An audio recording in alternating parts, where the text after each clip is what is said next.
और इस वक्त सीधे आपको लिए चलेंगे पटना, जहां पर केंद्रीय गृह मंत्री अमित शाह एक प्रेस कॉन्फ्रेंस कर रहे हैं। 1928 का अंग्रेजों के खिलाफ किसानों के शोषण के लिए किया गया और वहीं से महात्मा ने स्वयं उनको सरदार की उपाधि दी। जब देश को आजादी मिली तब स्वतंत्रता के बाद अंग्रेजों ने देश को 562 अलग अलग रियासतों में बांटकर जाने का फैसला किया। पूरी दुनिया मान रही थी और देश में भी कई लोगों के मन में सवाल था कि 562 रियासतें एक होकर एक भारत कैसे बनेगा।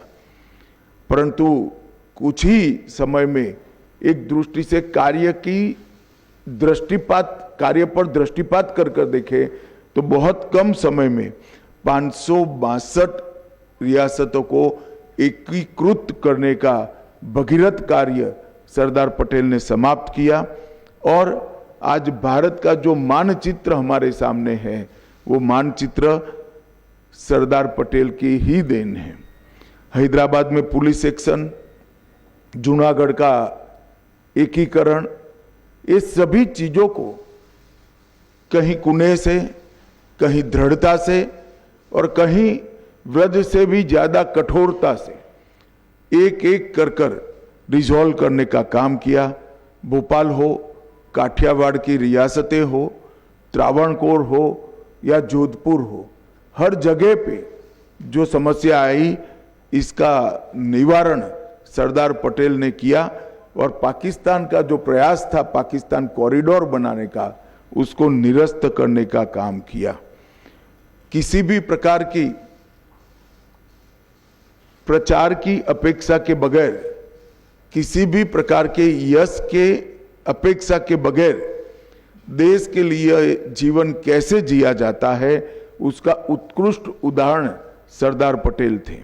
जब पूरा देश 15 अगस्त को तिरंगा फहराने में व्यस्त था तब सरदार पटेल कमांड रूम में नेवल ऑफिसरों के साथ एक ऑपरेशन मॉनिटर कर रहे थे, जिसके कारण ही आज लक्षद्वीप भारत का हिस्सा बना है और हमारी दक्षिणी सीमा बहुत मजबूत हुई है और उस ऑपरेशन के कारण ही लक्षद्वीप में तिरंगा फहराया गया। दुर्भाग्य की बात है कि आजादी के बाद, सरदार पटेल के निधन के बाद सरदार पटेल को भुलाने में कांग्रेस पार्टी ने कोई कसर नहीं छोड़ी। सरदार जैसे महान व्यक्तित्व को भी भारत रत्न मिलने में 41 साल की देरी हुई और वो देरी केवल और केवल कांग्रेस के सरदार के प्रति एक विशिष्ट अभाव के कारण रही। सरदार पटेल जैसे महान व्यक्तित्व के लिए पूरे देश में ना कोई समाधि बनी, ना कोई उनका स्मारक बना। जब नरेंद्र मोदी जी गुजरात के मुख्यमंत्री बने तब उन्होंने स्टैच्यू ऑफ यूनिटी की रचना की और एक भव्य स्मारक जो पूरे विश्व में आज प्रसिद्ध हो चुका है, वो सरदार पटेल के स्मारक बनाने का काम नरेंद्र मोदी जी ने किया। 2013 में इसकी 31 अक्टूबर को आधारशिला रखी गई। 182 मीटर ऊंचा, स्टैच्यू ऑफ लिबर्टी से भी ऊंचा ये स्टैच्यू ऑफ यूनिटी 57 महीनों में पूरा किया गया और सरदार साहब का जीवन किसानों को समर्पित था। इसके बनाने में जो इस्पात का उपयोग हुआ, जो लोहे का उपयोग हुआ, देश भर के किसानों से लोहा एकत्रित किया गया, किसानों के औजारों को एकत्रित किया गया, इसको पिघलाकर लगभग 25,000 टन लोहे का उपयोग कर इस स्टैच्यू ऑफ यूनिटी को बनाया गया।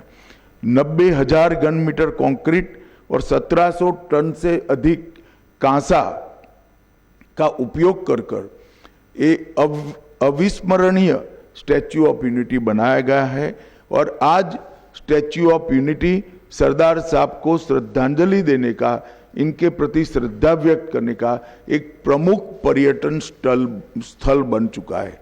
रोजाना लगभग 15,000 लोग स्टैच्यू ऑफ यूनिटी पर आते हैं। अब तक देश के 2.5 करोड़, देश और विदेश के 2.5 करोड़ लोगों ने स्टैच्यू ऑफ यूनिटी का विजिट किया है और एक प्रकार से भारत का एक इंजीनियरिंग मार्वेल के रूप में प्रस्तापित हुआ है।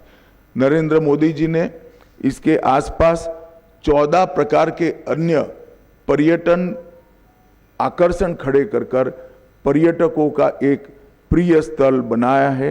वहाँ वैली ऑफ फ्लावर भी है, एकता नगर टाउनशिप भी है, झील सर्किट है, लाइट एंड साउंड शो है, पटेल गार्डन भी बना है, एकता क्रूज नर्मदा की नदी में घूमकर एक नयन रम्य नज़ारा देखने का मौका भी है, बटरफ्लाई गार्डन है, जंगल सफारी है, एकता मॉल है, ग्लो टॉर्च व्यू पॉइंट है और नर्मदा तट पर एक प्रदर्शन की दीर्घा भी बनाई है।